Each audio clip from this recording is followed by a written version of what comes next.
తెలంగాణ వాదులు, ఉద్యమకారులు, బీఆర్ఎస్ పాత నాయకులు, కొత్త నాయకులు అందరూ కూడా బాధపడుకుంటూ ఫోన్ చేస్తున్నారు. నిరంజన్ రెడ్డి గారి వల్ల వనపర్తి జిల్లాలో మళ్ళా బీఆర్ఎస్ పార్టీ జన్మలో కోలుకోలేని దెబ్బ పడ్డది.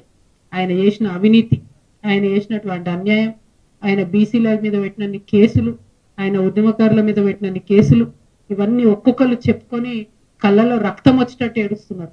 మరి అన్నిటికన్నా ఎక్కువ ఆయన ఒక్కటి కాదు 3 ఫామ్ హౌస్లు కట్టుకున్నారు. ఆయన ఒక్కసారి ఎమ్మెల్యే అయితే, ఒకసారి మంత్రి అయితే 3 ఫామ్ హౌస్లు కట్టుకున్నారు. కట్టుకుంటే సరే కష్టార్జితం మీద కట్టుకున్నాడో, తన పిల్లలు పంపిస్తే కట్టుకున్నా అని ఆయన చెప్తున్నాడు. ఇబ్బంది లేదు, కానీ అందులో అసైన్ భూములు ఉన్నాయని చెప్తున్నారు. అందులో ఆర్డీఎస్ కోసం సేకరించినటువంటి భూములు ఉన్నాయని చెప్తున్నారు.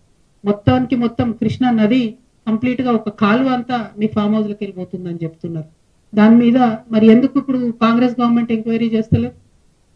ఏం అండర్స్టాండింగ్ ఉన్నది? 101%. మరి నిరంజన్ రెడ్డి గారు చేసినటువంటి అవినీతి కేసీఆర్ గారికి తెలియదా? లేకపోతే ఈ అవినీతి పైదాకా పోకుండా హరీష్ రావు గారు కాపాడినరా? ఈ అవినీతి పైన తెలిస్తే కేసీఆర్ గారు నిరంజన్ రెడ్డికి టికెట్ ఇవ్వరని చెప్పి కాపాడినరా? ఇప్పుడైతే మీడియా ద్వారా నేను కేసీఆర్ గారి దృష్టికి తీసుకెళ్తున్నాను. ఇక్కడ ఏ ఒక్క చిన్న పిల్లగాని కదిలిచ్చినా కూడా గొల్లు అని చెప్పి ఆయన అవినీతి గురించి చెప్తా ఉన్నారు. ఘోరాతి ఘోరమైన అరాచకాలు జరిగినాయి ఇక్కడ. ఇట్లాంటి నాయకుల్ని ప్రజల మీద రుద్దడం ఎందుకు? ఉద్యమకారులను ఇబ్బంది పెట్టడం ఎందుకు? దయచేసి ఇట్లాంటి మనుషులు ప్రజా జీవితంలో ఉండకూడదండి. ఇంకా ఈయన మనిషి, ఈ పెద్ద మనిషి మా తండ్రి ఏజ్ ఉంటాడని ఆయన ఇన్ని రోజులు ఏమనలే నేను. ఈయనేందో ఈమె పుచ్చు వంకాయ సచ్చు వంకాయ అనేదో మాట్లాడుతున్నట. నిరంజన్ రెడ్డి గారు, మీరు మా తండ్రి వయసులో ఉన్నారు కాబట్టి చాలా మర్యాద ఇచ్చి ఈ అంశాలన్నీ చాలా గౌరవంగా చెప్తున్నా నేను. మీరు అక్కడ లోకల్ ఎంఆర్ఓ ఆఫీస్ కాలబెడితే కూడా చూసుకుంటూ ఉండిపోయారట. మరి అది ఒకవేళ నిజంగా కేసీఆర్ గారికి తెలిసి ఊరుకుంటే మాత్రం 100% అది తప్పు అవుతుంది, అది కరెక్ట్ కాదు. ప్రజలు మంచి తీర్పు ఇచ్చారు. ఇంకా బీభత్సమైన మెజార్టీతో కొట్టేది ఉండే మిమ్మల్ని. ఇంకొకసారి నా మీద ఎటువంటి మాట్లాడితే తండ్రి వయసు అని కూడా చూడము, పిచ్చిగా మాట్లాడితే పుచ్చలేసిపోతా చెప్తున్నాను. సిన్సియర్గా, సీరియస్గా ప్రజల సమస్యల మీద మాట్లాడుకుంటూ తిరుగుతుంటే ఎందుకంత భయం అవుతుంది మీకు? మీరు అంత తెలివితేటలు ఉన్నోళ్ళు అయితే, అంత గొప్పోళ్ళు అయితే, కేసీఆర్ గారు మీకు వ్యవసాయ శాఖ మంత్రి ఇస్తే ఎంత పని చేయాలి కాన్స్టిట్యున్సీకి? ఇట్లా పీడించుకొని తింటారా? ప్రజల రక్తం తాగుతారా మీరు? దేవుడు మాన్యాలు తింటారానే ఎవరైనా? దేవుడి గుడిని కబ్జా పెట్టుకుంటారా ఎవరైనా భూములు? పెబ్బేర్స్ అంతా మీకే కావాలి, వనపర్తి మార్కెట్ మీకే కావాలి, గద్వాళ్ళ భూములు మీకే కావాలి. ఏంది ఇది? అంతుండాలి కదా భూదాహానికి, ధనదాహానికి. మరి ఈ విషయం కేసీఆర్ గారికి తెలుసో తెలియదో నాకు తెలియదు. నేనైతే బలంగా ఇప్పటి వరకు తెలియదని అనుకుంటున్నాను. ఇప్పుడు మీ ద్వారా తెలియజేస్తున్నా, ఇటువంటి నాయకుల్ని ఏ పార్టీ కూడా సహకరించొద్దండి, కరెక్ట్ కాదు. అరే ఒక్కొక్కరు విషయం చెప్తుంటే 32 మంది బీసీ బిడ్డల మీద కేసులు పెడతారండి. ఒక్కసారి కాదు, 2 సార్లు జైలుకు పంపించారు ఒక్కొక్కరిని. అయితే ఏమన్యాయం ఇది? ఏమన్నా రాచరికమా? ఊరేస్తారా ఎందుకు? నెక్స్ట్ మళ్ళా మీరు ఇంకా నా మీద మాట్లాడు. తప్పు చేస్తే నోరు మూసుకొని ఉండాలి కదా, కరెక్టా ఇది? ఇట్లాంటి వాటిని సహకరించడం ఏ పార్టీలకు కూడా కరెక్ట్ కాదు.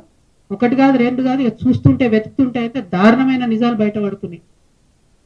డెఫినెట్ గా ఈయన హరీష్ రావు గారు మనిషి కాబట్టి ఏమి చర్యలు ఈయన మీద కాంగ్రెస్ ప్రభుత్వం తీసుకుంటుందని నేను బలంగా నమ్ముతున్నాను.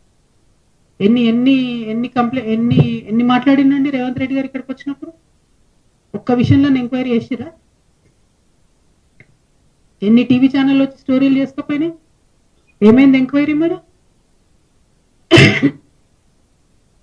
ఇట్లా కరప్షన్ ఎంకరేజ్ చేసుకుంటూ పోతే తెలంగాణ ఉంటుందా? బాగుపడుతుందా ఎప్పటికన్నా? ఎందుకు మరి తెచ్చుకున్నది? కొందరి కోసమే తెలంగాణ. స్వర్గంలో ఉన్న పెద్ద మనిషి మీ మామగారు చూసి సిగ్గుపడుతుంటారు మిమ్మల్ని, నా పేరు చెడగొట్టినా బాబా. చాలా అన్యాయం. నేను చాలా రోజులు సైలెంట్గా ఉన్నా. మీరు మీ మనుషుల్ని పెట్టి మీరు మాట్లాడి ఎటువంటి ఎందుకు మాట్లాడాలి నా మీద? ఏం తెలుసు మీకు నా గురించి? నేను ఒక ఆడబిడ్డగా నన్ను ఒక పార్టీ నుండి ఒక మాట అడగకుండా నన్ను సస్పెండ్ చేస్తే నా పని నేను చేసుకుంటూ ప్రజల కష్టాలు తెలుసుకోవడానికి పోతున్నా. మీలాంటి వాళ్ళని నేను ఏమంటలేను కదా, చూసుకోవాలి కదా. అద్దాల మెడలు ఉన్నారు, వేల మీద రాయలు వేయొద్దు. దీనికి రిటార్ట్ మీరు ఇష్టం వచ్చినట్టు మాట్లాడితే బాగుండదు. నేను చెప్తున్నా, ఒళ్ళు దగ్గర పెట్టుకొని చేసిన అలిగేషన్కి జవాబు ఇవ్వండి. అంతేగాని విమర్శ చేస్తాం, పర్సనల్ గా మాట్లాడతాం, ఆడపిల్ల కదా ఏమంటదిలే అనుకుంటున్నాం. ఊరుకునేది లేదు ఇక ముందు నుండి. మీరు చేసిన అన్యాయం మీరు చేసిన అన్యాయాలను చూస్తుంటే కింద చాలా చాలా దారుణమైన పరిస్థితులు ఉన్నాయి. ఇక ఈ వనపర్తిలో మాత్రం నిరంజన్ రెడ్డి గారు ఉంటే ఈ నాయకత్వంలో బీఆర్ఎస్ పార్టీ ఇక్కడ బతుకు బట్టగట్టే క్వశ్చనే లేదు. నాకు పోయేదేం లేదు, నాకు బీఆర్ఎస్ పార్టీతో సంబంధం లేదు. కానీ ఉద్యమకారులు ఏడుస్తున్నారు, ఆ పార్టీలో ఉండలేక మింగలేక కక్కలేక చచ్చిపోతున్నారు. పెద్దసారికి తెలియదని నేను అనుకుంటున్నా, తెలిసేటట్టుగా చెప్తున్నా. దయచేసి ఇట్లాంటి వాళ్ళని మాత్రం ప్రజల మీద రుద్దడం అన్యాయం.